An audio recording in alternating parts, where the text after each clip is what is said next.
시작했어요. 이 남자의 울분의 직격이 이준석의 돌풍을 키웠다. 제가 이제 간단하게 이 얘기를 여러분께 말씀을 드렸어요. 이 남자들에 대한 울분. 정말 이 남자들, 20대 남자들이 요즘 겪고 있는 걸 보면은, 너무 불쌍하기도 해요. 제가 뭐 20대 남자의 엄마여서 그런 게 아니라, 예를 들면 그 GS25의 이 손가락 이거라든가, 뭐 동서가구 같은데도 너무나 이 페미니스트들이 디자이너 쪽에 많은지 이 균형 감각을 상실한 여러 가지 광고가 많은 거예요.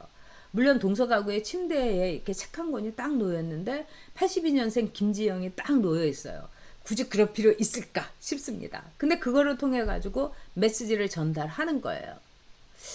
자, 이런 속에서 이 남자들이 사회적으로 몰리고 있고, 그 다음에 이 남자들이 뭐 그렇게 많은 기득권을 가진 것도 아니고, 사실은 남자로서의 기득권이라든가 남자로서의 어떤 우쭈쭈 이런 걸 받아본 거는 제가 보기에는 60대 한 65세 이상에 되시는 분들이지, 저희 세대, 물론 저는 굉장히 어렵게 기자 생활을 했지만은 그렇다고 저희 동기생들이 뭐 남자로서 뭐 특별한 대우를 받았다 이런 생각은 안 했어요. 왜 그러냐? 저는 굉장히 열심히 일을 했고요, 기자로서. 그리고 지금 생각해 보니까 와, 저는 당연하게 생각했어요. 제가 그 해외 취재도 굉장히 많이 갔어요. 1년에 막 2번, 3번씩 해외 취재 가서 다큐멘터리도 만들기도 했고요. 뭐 굉장히 그 혜택을 많이 받았어요. 근데 그때는 제가 혜택이라고 생각을 못 했어요. 당연하지? 난 열심히 일하니까. 나는 일요일에도 나와서 일하니까. 막 이렇게 그것도 오만한 거였던 거예요. 그래서 제가 해외 취재를 간다고 어떤 이제 선배한테 인사를 하러 가니까, 와, 넌 참 잘나서 좋겠다 이런 말을 해서, 뭐야 도대체, 제가 이제 쪼잔하게 이랬는데, 그 선배의 얘기를 제가 이제 정치를 벗어나갖고 이렇게 복귀를 해보니까 이해가 되더라고요. 그래서 정치는요, 이번에 나경원도 주호영도 좀 쉬는 게 좋아요. 왜? 아무것도 아닌 상태, 그리고 한 사람의 시민이 되면 홀가분해지고, 그 다음에 자신이 그동안 받은 것들에 대해서 이것이 당연한 것이 아니었구나 이러면서 철이 들고 사람이 됩니다, 여러분. 그래서 정치인은 제가 늘 여러분한테 3선 이상은, 내리 3선 이상은 해주는 게 아니다. 길들여야죠. 회차리 들어야죠. 그렇습니다. 자, 그러면은 지금 이준석의 경우는요, 그동안에 진중권하고 혈전을 치렀죠. 그러니까 진중권이, 야 너는 바보야, 뭐 이 꼬마 막 이렇게 얘기하면서, 진중권은 여성주의에 말하자면은 역할, 페미 쪽에 섰고요. 그 다음에 이준석은, 아니 무슨 우리가 뭘 그렇게 차별을 했고, 그러니까 예를 들면 페미니스트들이 너무나 과장한다 이거예요. 여성들의 안전에 대해서는 뭐 망상에 가까운 여성들의 피해의식이 있다. 그 다음에 여성들은 개별적인 사안을 전체적인 이 여성의 피해 또는 여성의 불평등, 여성에 대한 차별로 확대한다. 근데 여기에 그 여성이라는 거는 이른바 강렬한 극 페미니스트들을 얘기하는 거지, 제가 보기에는 이준석이 여성들에 대한 어떤 혐오라든가 여성들을 더 이렇게 뭐 조선시대처럼 흑역사를 만들겠다거나, 그건 전 전혀 아니라고 생각을 합니다. 그러니까 엔티 페미니즘이라기보다는 너무나 극렬한 지금의 무조건 남성들을 한남충이라고 해 가면서 혐오하고 또 미워하고 막 이러는 것들, 그리고 남성들을 조롱하고, 저는 이건 안 된다고 생각합니다. 남성과 여성은 서로 사랑하고 서로를 성장시키고, 그 다음에 서로를 동반자로서, 친구로서, 애인으로서, 또 남편으로서, 아내로서 서로의 눈높이를 같이 가면서 발전해야 되는 게 이성적인 남녀 관계이고, 그것이 사랑의 이상이고 남자와 여자의 목표다. 저는 이렇게 생각을 해요.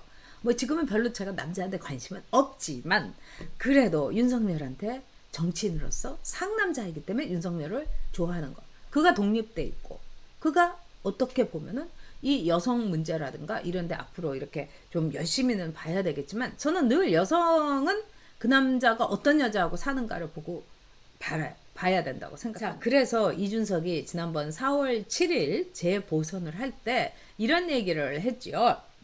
민주당이 여성주의의 그 극페미들한테 올인을 해갖고 민주당이 그동안에 아주 내리막길을 걸은 거다. 그렇기 때문에 우리는 여기에 대해서 전략적으로 대처해야 된다. 이런 얘기를 했어요. 그래서 이번에 이준석이가 이제 그 공약을 몇 가지를 해놓은 게 있는데 그 중에서 여성주의에 대한 공약이 있습니다. 뭐냐? 여성 할당제를 폐지하자. 이겁니다. 그러니까 여성의 쿼터제 그리고 여성에게 가산점을 주는 거 정치에 있어서도 이거를 폐지하자 이렇게 얘기했어요. 그러니까 김은혜는 뭔 소리 뭐 그게 제대로 된 적도 없고 뭐 한 적도 없는데 그거를 하자고 하느냐 이러면서 또 김은혜는 이제 20대 여자 쪽에 이렇게 섰지요. 자, 그런 점에서 일단 사람들의 눈길을 끌고 사람들에게 이 남자들이 정치에 무관심하면서 그리고 국힘 지지하는 거 나는 생각할 수도 없어. 그동안에 우리가 제일 많이 들었던 게 뭡니까? 민주당은 너무 싫고 문재인 정말 치가 떨리지만 그렇다고 내가 어떻게 국민의힘을 지지를 하느냐. 이게 20대 남자와 30대 남자들의 전반적인 정서였어요. 근데 20대와 30대 남자들이 이준석을 통해 가지고 국민의힘을 지지하고 있는 겁니다. 이거는 여러분 우리가 반드시 좋게 말하면 활용하고 또 전략적으로 말하자면 이용을 해서 국민의힘 보수의 힘을 확장 재개편해야 되는 겁니다.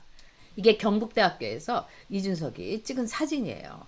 경북대학교에서 이준석이 말하자면은 이제 이 가갖고 지지를 호소했는데 자 이렇게 여성들이 1, 2, 3, 4, 5 6명의 여성들이 이준석하고 이렇게 V자를 하면서 해주고 있어요. 그리고 이분 남성이죠. 이분 너무 잘생겼네. 어느 집 아들인지 이제는 남자들을 보면 네 집 아들인지 뭐 이런 생각이 듭니다. 자 이거는 국민의 힘이 될 겁니다. 여러분.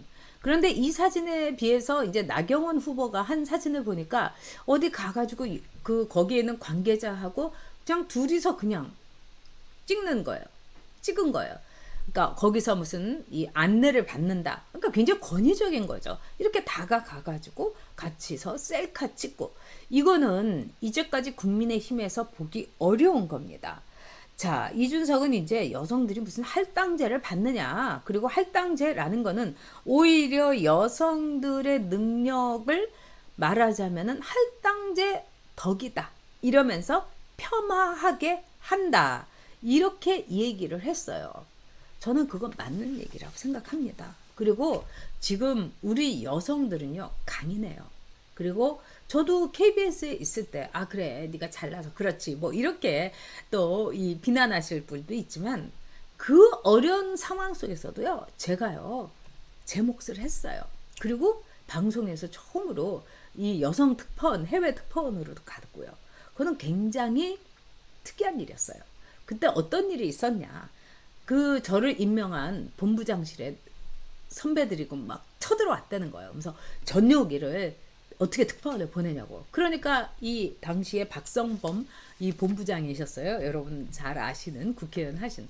아니 근데 그럼 들어보자고. 이분 굉장히 여유 있어요. 딱 팔짱을 꼈고 왜 전용기가 안 되는 이유 좀 얘기해봐. 이랬더니 딱 정말 이구동성으로 여자잖아요. 이거였다는 거예요. 그래서 이분도 굉장히 놀랬대요. 이분은 이제 유럽에서 파리 특파원을 7년을 했기 때문에 아니 전여기가 뭐 성질이 더럽다든가 뭐 여러 가지 있을 수 있는데 취재를 못한다든가 여자라서 안 된다고? 그래서 창피한 줄 알아. 진짜 뭐 달고서 이렇게 얘기하면서 가라고 했다는 거예요. 그래서 제가 무사히 도쿄 특파원으로 가지 않았습니까? 자, 그런 시절도 있는데 지금은 정말 여성 특파원들이 수도 없이 많아요. 신문, 방송 할 것 없이. 그러니까 문재인이 가가지고 거기서 한국에서 온 여성 기자는 없나요? 왜 없어요? 근데 이 워싱턴에 있는 이 적지 않은 여성 기자들이 아우 창피해! 뭐야! 이렇게 된 거예요. 네.